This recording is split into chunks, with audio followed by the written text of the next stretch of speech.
Well, hello, my YouTube fellas and gals. So, today we are starting on lot 36. And we are going back to softback books for a little bit, but we're still in action and suspense. And for you that are new to my channel, I only use bookstore and I do sell books. I sell them very cheaply and I also ship them medium mail, which is the cheapest. And I have a Facebook group, Minna's Bookstore and More. And if you don't use regular books, I'm also an information center for people who have Kindles and Nooks if you're looking for good reads, because these definitely are awesome books. And if you do buy from me, I post a link to my Etsy store so you can email me at tammysmakeuptreats@gmail.com. Everything will be in the description below. So, the first book we have is Stormfront by John Sandford. These books are all $2 each. This is a 2013 copyright. It's what the book looks like. This is what it's about. An ancient relic is unearthed during an archaeological dig. A Minnesota college professor is keeping a secret that could change the world's history as we know it. For Virgil Flowers, the link between the two is inescapable and his investigation more dangerous and far-reaching than he can possibly imagine. Stormfront by John Sandford, book number 1. Book number 2, we have Warriors by Ted Bell.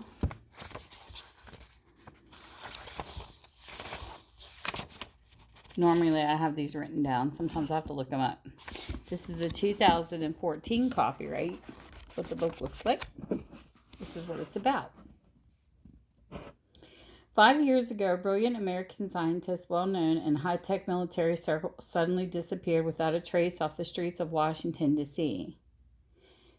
Now a professor of Cambridge University is murdered, a victim of bizarre ancient Chinese torture methods.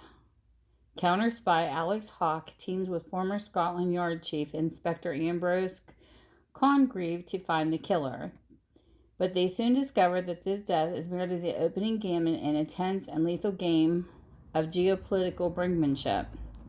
In the United States, the president is behaving erratically, and some begin to question his fitness for leadership as hostile exchanges and new technologies ramp up tensions between China and North Korea and the United States, threatening Western military superiority. With the situation edging closer and closer to the abyss, Hawk must face down a superb Chinese assassin and pull off his most daring mission yet. Infiltrate enemy territory and neutralize their advantage or risk the outbreak of World War III. So there you go. $2. This was regularly $9.99.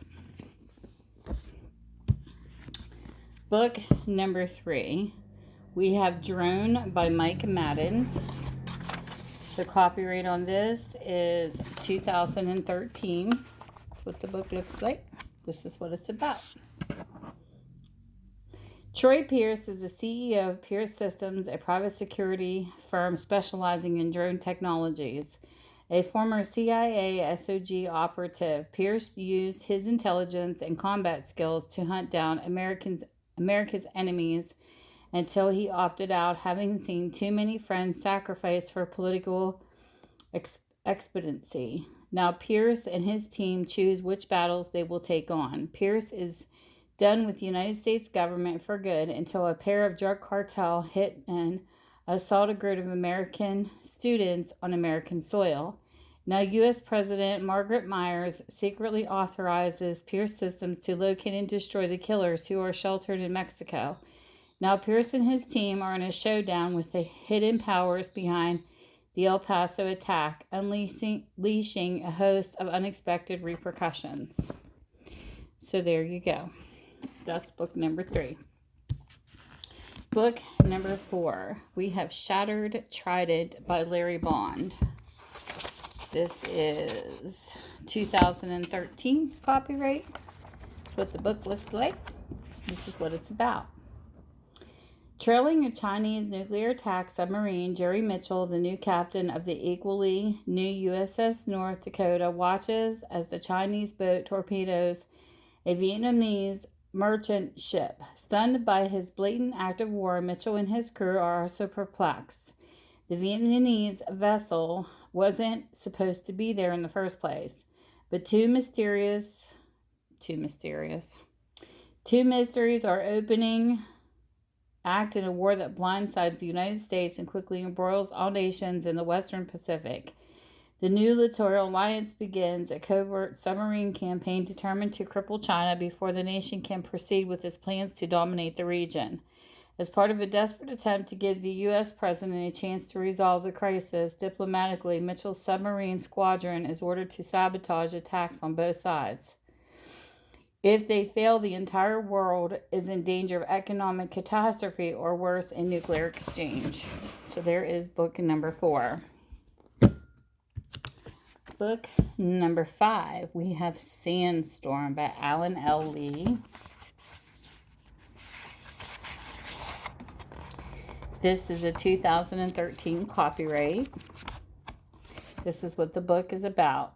CIA operative Nora Massa is trained to kill when a situation calls for it. She's also capable of disappearing into thin air. Being efficient, deadly, and beautiful, however, won't be enough to protect her after her mentor, veteran CIA analyst Erica Janway, is assassinated. Suspecting she might be next, Nora flees, turning to the only person she can trust, her former lover, ex-CIA agent Alex Coase. Uncovering the truth behind Janway's murder will set Alex and Nora on the trial of a multinational conspiracy determined to see Iran achieve nuclear capabilities with danger lurking in every corner of the globe. The pair must stay alive long enough to piece together the clues to a deadly plot capable of killing thousands in the Middle East, and the clock is ticking. So there you go, book number 5. Book number 6. We have The Kraken Project by Douglas Preston. This is 2014 copyright. That's what the book is about. A brilliant programmer has developed a powerful self-modifying owl named Dorothy. Built to control a NASA probe destined to search for extraterrestrial life in the Kraken Mare, the largest sea on Saturn's moon Titan. Dorothy is both revolutionary and terrifying in potential. When miscalculations lead to a catastrophe during testing, Shepard loses control of Dorothy, who flees into the internet. Former CIA agent Wyman Ford is tapped to help track down the rogue owl. As Ford and Shepard search for Dorothy, they realize the wasteland of the internet has changed her in ways they can barely imagine.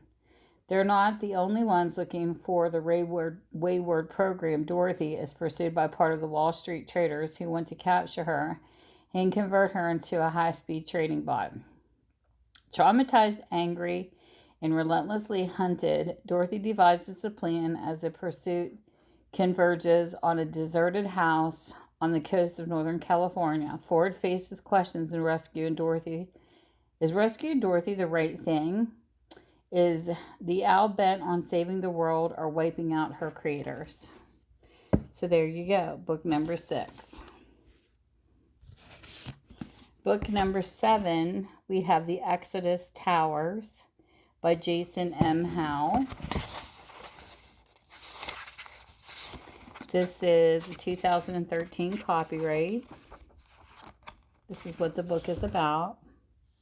The sudden appearance of a second space elevator in Brazil only deepens the mystery about the aliens who provided it. The builder's scavenger crew, Captain Skylar Lucan, and brilliant scientist Dr. Tanya Sharma have formed a colony around the new elevator's base, utilizing mobile towers to protect humans from the builder's plague. But they are soon under attack from the roving band of plague-immune soldiers cut off from the colony. Skylar must wage a one-man war against the new threat, as well as the murderous subhumans and the thugs from Darwin. all while trying to solve the puzzle of the builder's master plan before it's too late for the last vestiges of humanity. So that was book number 7. Book number 8, we have Shadow Catcher by James Hannibal. This is a 2013 copyright. This is what the book's about. Air Force and Major Nick Barron and his 777 chase team have just been handed a mission that is an absolute must succeed. An American operative, long thought dead and memorialized in the CIA's classified Book of Honor, has just sent a desperate call for help from deep in Chinese wilderness. There's only one plane for such a dangerous mission, the Shadow Catcher, a smaller, even less detectable version of a stealth plane. Only Nick and his team will be on board when the plane goes into action. So there is book number 8. Book number 9, we have Into the Fire by Tom Clancy. This is a 2015 copyright, and this is what the book is about. When a team of assassins murder a high-ranking North Korean general and his family in their sleep, making it look like a robbery, events are set in motion that could shake the balance of world power. Meanwhile, a U.S. naval combat ship, the USS Milwaukee, is attacked by Northern Korean forces in the middle of a training exercise, and Commander Kate Bigelow is forced to ground the ship to avoid being captured. The crew takes refuge on a tiny island trapped dangerously between the grounded ship and a fleet of hostile Northern Korean soldiers. Into the Fire, Off-Center Intelligence discovers a secret alliance behind the attack, one which North Korea guarantees China total control of a vast oil reserve found beneath the Yellow Sea. As both sides marshal their forces for a major confrontation at sea, Chase Williams and his Op-Center organizations devise a plan to secretly spirit the American crew from the island. But the North Koreans have something else in mind, and soon they unleash a terrorist cell on the native homeland. Can Op-Center uncover the plan and prevent a major catastrophe that could lead to an all-out war? Question. Book number 9. And the last book we have is book number 10. This is The King of Montival by S.M. Stirling.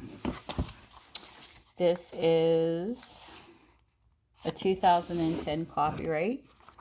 That's what the book looks like. That's what it's about. Red Mackenzie traveled to Nantucket, where he found and took up the sword of the lady, and with it his destiny. His return journey to the area known as Montival in the Pacific Northwest, a treacherous one since he and his companions must cross 3,000 miles, making both allies and adversaries along the way. When he reaches his destination, he will face legions of profit. To achieve victory, Rudy must assemble a coalition of those who were his enemies just months before, then forge them into an army that will rescue his homeland and tear the heart out of the church, universal and triumphant once and for all. Only then will Rudy be able to come to terms with how the sword has changed him as well as the world, and assume his place as Arto's High King of Montival. So there you have book number 10. And with that, whatever time zone you're in, I hope you're having a great one, and I will see you soon. Bye.